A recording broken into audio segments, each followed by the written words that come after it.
अस्सलाम वालेकुम, this is doctor Wasim. कैसे हैं आप सब? ठीक हैं, फिट हैं? नई वीडियो के साथ आपकी खिदमत में हाजिर हूँ। अभी थोड़ी देर पहले कॉल पे बात हो रही थी मेरी, और ये कोई इतनी दफ़ा रिपीट हो चुकी है बात ना कि मैंने सोचा कि आज इसी टॉपिक के ऊपर मैं ये वीडियो बनाऊँ एंग्ज़ाइटी को लेके। कुछ अर्सा पहले मैंने अपनी स्टोरी शेयर की कि किस तरह से मैं ख़ुद भी इस बीमारी से गुज़रा हूँ, और उसके बाद मैंने लोगों का रिस्पांस देखा कि लोगों को हिम्मत हुई और लोग आए और लोगों ने डिस्कस किया। तो अभी जो सवाल था जो पेशेंट थे उनका, कि उनके दादा अब्बू बिल्कुल ठीक ठाक थे और एकदम से उनकी जो है डेथ हो गई, और कोई बीमारी भी ऐसी नहीं थी, और वो सदमा इतना ज़्यादा था कि उसके बाद इतनी वो गम हावी हो गया कि वो ख़ातून बताती हैं कि मुझे ऐसा लगा कि जैसे मैं भी मरने वाली हूँ। मौत का डर वो इतना ज़्यादा बन गया कि हर लम्हे पे ऐसा लगता कि बस दम घुट रहा है और बुलावा आ गया। तो एक बात जो मैं पहले भी बता चुका हूँ, दोबारा मैं रिपीट करूँगा कि मौत से ज़्यादा ख़तरनाक मौत का डर है। तो मैंने उनको यही बताया कि देखें, अल्लाह तो इतना इंसाफ करने वाला है कि उसने सांसें भी गिन के दी हैं, और जिसने ज़िंदगी दी है क्या वो ज़िंदगी वापस लेने का हक़ नहीं रखता? तो अगर वो हक़ रखता है तो फिर चुपचाप बेहतरीन इंसान वही है जो ज़िंदगी का शुक्र अदा करे और मौत का इंतज़ार करे। मौत वक्त से पहले आ नहीं सकती, जो वक्त के बाद ज़िंदगी ठहर नहीं सकती।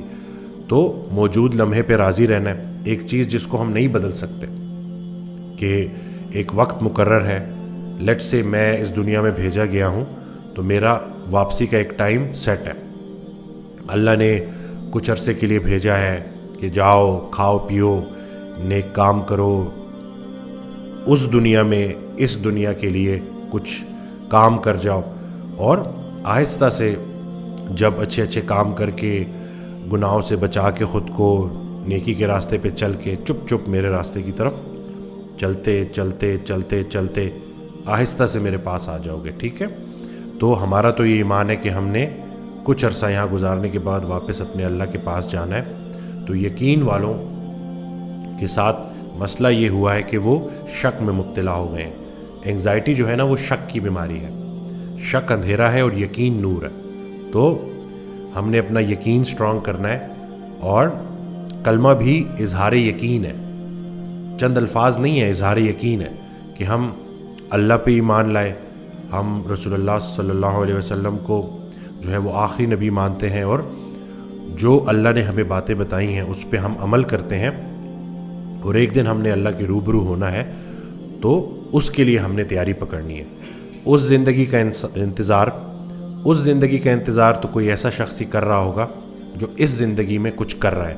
हज़रत वासिफ़ अली वासिफ़ रहमतुल्लाह अलैह जो है वो एक अपनी ऑडियो में बयान फरमाते हैं कि रसूलुल्लाह सल्लल्लाहु अलैहि वसल्लम से सहाबा ने पूछा कि दीन से कैसी मोहब्बत करें, तो रसूलुल्लाह सल्लल्लाहु अलैहि वसल्लम ने जवाब दिया कि इरशाद फरमाया कि वैसे ही जैसे दुनियादार दुनिया से मोहब्बत करता है। तो हमने मसला ये हुआ है कि दिल में अल्लाह की मोहब्बत का दावा भी करते हैं और दुनिया की मोहब्बत भी बसा ली है। पता नहीं कहीं ऐसा ना हो जाए कि मैं चीज़ें छोड़ के ना चला जाऊँ। छोड़ के तो जाना है सब ने इवेंचुअली। तो दिल में अल्लाह की मोहब्बत आबाद करनी है। अगर आपके दिल में बैक वक्त आप ये दावा करते हो कि अल्लाह की मोहब्बत भी है और दुनिया की मोहब्बत भी है, तो ये दो दरिया आपस में टकराते रहेंगे और फिर बेसकूनी पैदा होगी, परेशानी पैदा होगी। तो किसी ने हज़रत वासिफ़ अली वासिफ़ रहमतुल्लाह से सवाल किया कि हज़रत कितनी दुनिया बनाऊँ? तो उन्होंने जवाब दिया उतना जितना छोड़ने पे राज़ी हो। तो हमने इतना ज़्यादा लगाव भी नहीं लगाना इस दुनिया के साथ कि छोड़ने पे राज़ी ना हो।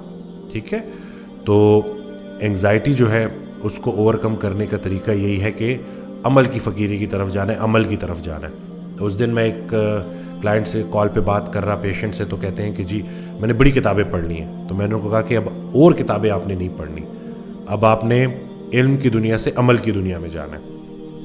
अभी देखें, फ़िलहाल हम जो परेशानी है ना, जो हमारे जहन में एक चीज़ चल रही है, वो एकदम से ख़त्म नहीं हो सकती, उसको टाइम लगता है। लेकिन क्या हम डाइट कर सकते हैं? बिल्कुल, इलाज बिलग़िज़ा कर सकते हैं, खुराक अपनी सेट करते हैं। मैं ही खिलाता हूँ, मैं ही पिलाता हूँ, मैं ही शिफा देता हूँ। कुरान पाक में अल्लाह ये कहता है कि शिफा اللہ دیتا ہے اور کھانے پینے کی چیزوں میں ہی شفا ہے. تو خوراک کی ترتیب سیٹ کریں گے, یہ ہم کر سکتے ہیں, یہ ہمارے اختیار میں ہے. کیا ہم ایکسرسائز کر سکتے ہیں؟ بالکل کر سکتے ہیں. تو ہم ایکسرسائز سٹارٹ کریں گے, یہ بھی ہمارے اختیار میں ہے. اسی طرح سے ہلکے پھلکے وائٹامنس جو میں اکثر اپنی ویڈیوز میں بتاتا ہوں وہ آپ ساتھ لیں, اس کو یوز کریں ڈائٹ کے ساتھ, ایکسرسائز کے ساتھ, اس سے بھی انشاءاللہ بہتری ہوگی. اچھی کتابیں پڑھیں, میں پہلے بھی ریپیٹ کر چکا ہوں, قرآن ترجمے سے پڑھیں, استاد کے ساتھ پڑھیں. استاد پڑھائے گا تو وہ آپ کو زیادہ اچھی طرح سے سمجھ آئے گا اور زیادہ آپ کا یقین جو ہے وہ بلٹ ہوگا. اس کے علاوہ جو ہے لیٹ گو کیا کریں اپنی نگیٹو خیالات کو, ان کو بھی صدقہ کر دیا کریں, نکالیں, معاف کریں جی آپ لوگوں کو, جتنے لوگ ہیں آس پاس جنہوں نے آپ کے ساتھ جنہوں نے کوئی آپ کے معاملات جو ہے نا ایسے معاملات جو کہ پورے نہیں ہوئے, کسی نے کوئی آپ کے پیسے واپس کرنے ہیں یا کسی نے کوئی دکھ پہنچایا ہے, تو بس معاف کریں جی, اللہ کی رضا کے لیے معاف کریں. دل کا بوجھ ہلکا کریں اور دل کی دنیا آباد کریں. دل کی دنیا آباد ہوتی ہے اللہ کے یاد سے اور لوگوں کے کام آئے. حضرت واصف علی واصف رحمۃ اللہ علیہ سے کسی نے پوچھا کہ سکون کے لیے کیا کریں, تو انہوں نے جواب دیا کہ جو سکون ڈھونڈ رہا ہے نا اس کو تو سکون نہیں ملے گا. سکون دوسروں کو سکون دینے سے ملتا ہے. آپ کسی اور کو سکون دے دیں, آپ کو سکون مل جائے گا. آپ کسی کا سکون اگر برباد کر رہے ہیں تو آپ کو بھی سکون نہیں ملے گا. تو یہ چیزیں ہم نے دیکھنی کہ کہیں ہم نے کسی کا سکون برباد تو نہیں کیا ہوا. تو ہم نے اپنے جو غلطیاں ہیں اس کے اوپر اللہ سے معافی مانگنی ہے اور ایک سفر کا آغاز کرنا ہے انشاءاللہ.